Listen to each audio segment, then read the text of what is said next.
प्रश्न 13वा, पृथ्वीचा व्यास 12,730 किलोमीटर असेल तर उत्तर ध्रुव ते दक्षिण ध्रुव अंतर कापण्यासाठी 200 किलोमीटर प्रति तास वेग असणाऱ्या एका विमानाला किती वेळ लागेल? बघा मित्रांनो, पृथ्वी ही पृथ्वी आहे, त्याचा व्यास म्हणजे केंद्रबिंदूमधून जाणारी रेषा आणि या पृथ्वीच्या दोन बिंदू स्पर्श करत असेल तर त्याला आपण व्यास म्हणतो. ते व्यास आहे 12,730. तर काय म्हटलेलं आहे?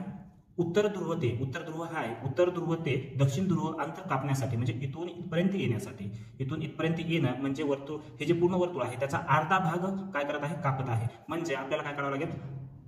परिघ काढावं लागेल. हा जो भाग आहे म्हणजे हा पूर्ण जो भाग आहे म्हणजे कडा, वर्तुळाचा जो कडा आहे त्या कड्याची लांबी म्हणजे आपण त्याला परिघ म्हणतो आणि ह्या कड्याची अर्धी लांबी म्हणजे अर्ध परिघ म्हणतो आपण. काय काढायचे? आपल्याला अर्ध परिघ काढायचे आहे. तर त्यासाठी सूत्र काय वापरतो आपण? 1/2 गुणिले पाय व्यास दिलेला आहे म्हणून डी घ्यायचं, त्रिज्या दिली असेल तर आरचा वर्ग घेतला असता आपण, म्हणजे आर घेतला असता. लक्षात घ्या मित्रांनो, जेव्हा इथं त्रिज्या दिली असेल तर आपण अर्ध परिघ करायचं असेल तर 2/3 2 गुणिले पाय आर असं घेतलं असत्या. परंतु इथे काय दिलेलं आहे? डी दिलेला आहे म्हणजे व्यास दिलेला आहे, म्हणून आपण काय घेणार आहात? 1/2 गुणिले पाय डी हे आपलं सूत्र आहे. तर आपल्याला परिघ काढायचं आहे. 1/2 गुणिले पायची किंमत काय आहे? 22/7 गुणिले व्यास किती आहे? 12,730. हे सॉल्व्ह करून घेणार आहे आपल्याला. हे कटलं 11 वरती कटते, हे कटलं 7 × 7 7 × 8 = 56. इथे 5 उरले, 1 उरला. 7 × 7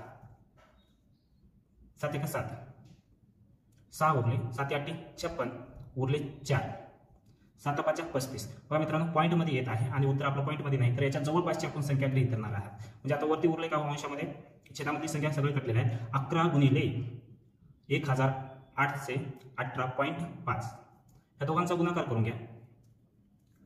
11 × 5 = 55, हातच्याला 5, 11 × 8 = 88, 5 × 93, हातच्याला 9, 11 × 1 = 11, 11 × 9 = 20, हातच्याला 2, 11 × 8 = 88, 2 90, हातच्याला 9, 11 × 1 = 11, 11 × 9 = 20. बघा किती याच्यानंतर पॉईंट आहे? 1 नंतर पॉईंट आहे. आता हे पॉईंटचे आपण जे धरलेलं आहे ते जवळपासची संख्या धरलेली आहे, म्हणजे आपलं उत्तर काय आलेलं आहे? जवळपास 20,000 आलेलं आहे. या 20,000ला कितीने म्हणजे हे काय झालेलं आहे? परिघ निघालेला आहे आपला, काय अर्ध परिघ निघालेला आहे. या अर्ध परिघ म्हणजे इथून इथपर्यंत यायला किती किलोमीटर लागलेला आहे? 20,000 किलोमीटर लागलेला आहे. तर त्याचा वेग किती होता? 200 होता. बघा आपल्याला वेळ काढायचा असेल तर आपण काय करतो? अंतर भागिले वेग. त्याचप्रमाणे आपण करत आहोत. हे 2 शून्य कटले, हे 2 शून्य कटले, बेग म्हणजे किती तास लागलेले आहेत? 100 तास लागलेले आहेत. किती? 100 तास लागलेले आहेत. अशा प्रकारे आपल्याला हे गणित करता येईल. मित्रांनो, हे लिहिताना थोडंसं किचकट होत आहे, पण जसं व्हिडिओ बघताय तसं तुम्ही नोट करून घ्या, तुम्हाला हे व्यवस्थित समजून जाईल.